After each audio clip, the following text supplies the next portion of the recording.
Oh my god, this is a Spider-Man story. Wow. Y'all, this book was unbelievably good.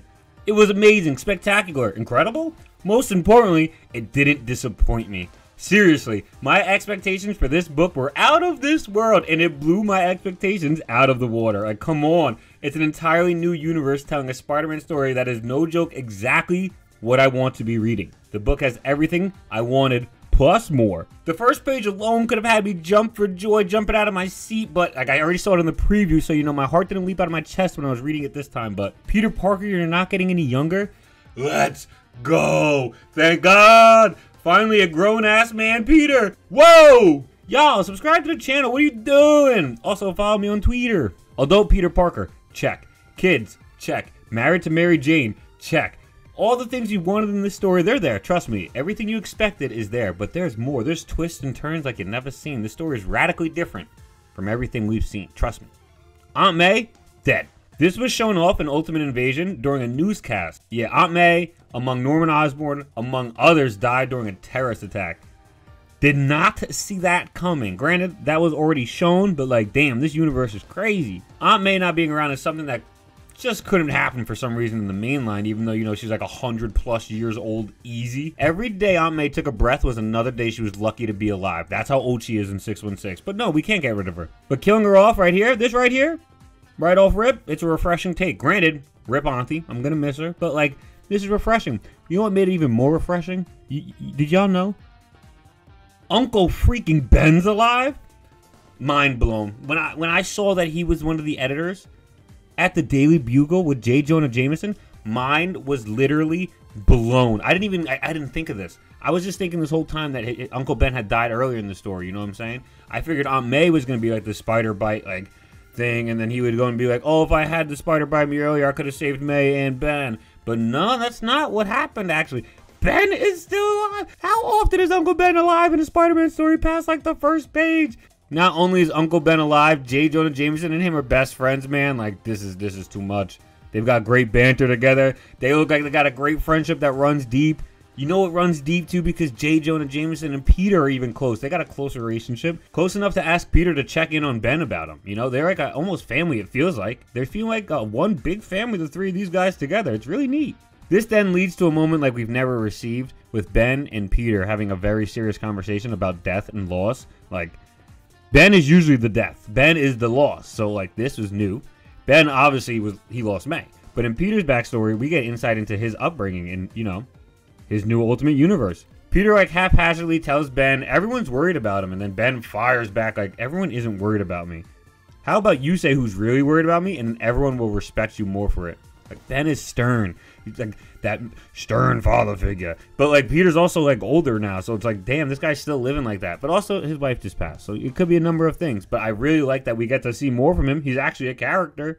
Ben talks about how he and May took Peter in when he was 15 years old. Now 20 years later, Peter obviously still misses his parents, right? Well, that's how he feels. Ben's like, you know exactly how I feel. It's also pretty neat. We get to know that Peter's 35. That's an old man. I shouldn't say old man because I'm creeping up there. But that's older than me, so I get to actually look forwards to that. Whereas the Peter Parker in 616, I'm about to cross his age. Let's not talk about that. But Ben talking to Peter about loss, this is groundbreaking stuff in a Spider-Man comic, people. Groundbreaking stuff. We then move to a memorial that's being held for those who died during the attack. And guess who is the literal priest giving a speech? Matt Murdock. Father Murdock is giving the speech. It's powerful, too. It's a great speech. He then passes off the torch to Harry Osborn, the sole surviving Osborn, who also gives a speech that was much more down. It was much more depressing. It was much more pragmatic and real, if I'm going to be honest. Talking about how he just doesn't understand how people should be expected to move on with their life from this. Like, how are we supposed to move on like this?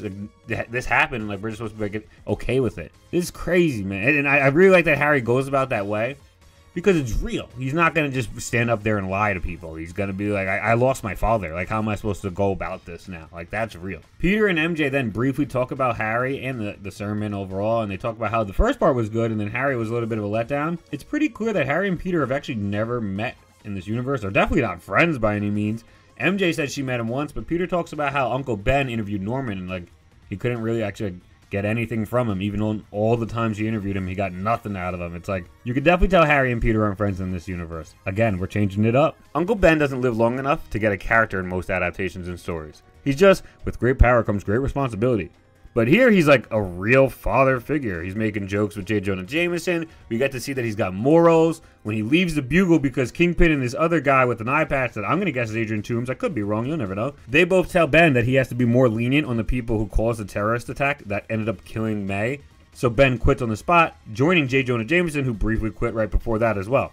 Jonah and Ben are men of principle, but the rabbit hole continues to go even deeper down their character paths. They're having a drink together after leaving the Bugle, and then they decide to start their own paper together, like on the spot, just the two of them. And then you get to see a little bit of a difference between the two, right? Ben says the paper could succeed if they tell the truth, which prompts J. Jonah Jameson to say there's no such thing as truth in news, let's just promise to not lie.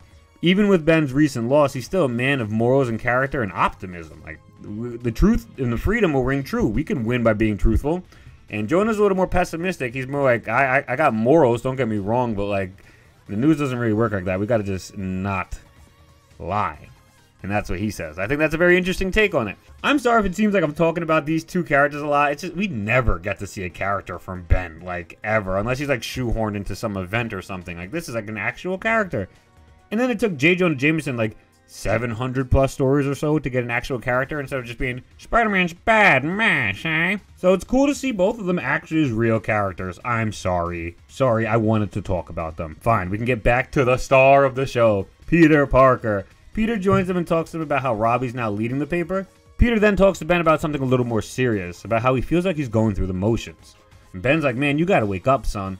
Peter goes home to his loving family, and this is where I got so nervous and scared like you wouldn't believe.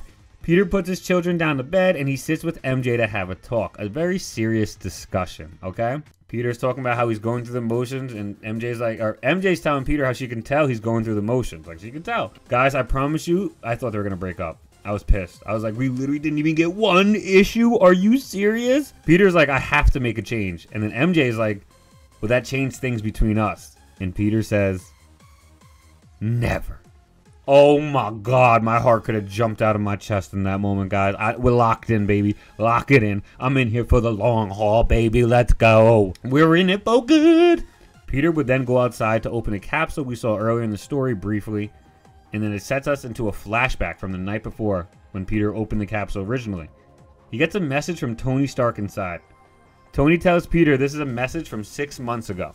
Tony then explains how the Maker stopped him from being bitten by the spider and stopped many other heroes from becoming heroes as well. He tells Peter that he was meant to be one of the world's best heroes and protect the innocent. Peter was supposed to inspire people to be their best selves. His life was taken from him. Do you want it back? Peter opens up the capsule and a spider comes out. It then flashes to Ben saying, wake up, MJ saying, go get him, Tiger, and Peter letting the spider bite him. The following page is just a silhouette of our GOAT. Lord, it bangs, y'all. This book was so fire. I have chills just reading the script to y'all. I'm not even joking. I loved it. This book was so great. MJ, perfection. Peter, perfection. The family, I can't wait to see more from them. Ben and JJ rocked. Kingpin also got, like, exploded by the Green Goblin. That was crazy. Lord knows who's even in that suit. It's probably Harry. And if Kingpin survived, he's on the cover of issue 3. He probably survived. But yeah, a lot was happening, y'all. A lot was going on. The artwork went stupendous, too. I will say I have one fear, and it's not really a fear. It's probably about the story, but I have a prediction. I'm going to give a prediction right now since we're early in the lifespan. Y'all can come back if I'm right or if I'm wrong and roast me. So be it. Ben's going to die. He can't live. It's just a thing. He's not going to make it past issue 5. Maybe not even issue 2, but Ben's going to die, okay? And I'm going to be very sad about it because this time I actually like the character. But maybe I'm wrong. Who knows? Maybe I'm wrong. There's one thing I know for sure, y'all. Spider-Man is back, baby! Dunk out. Peace.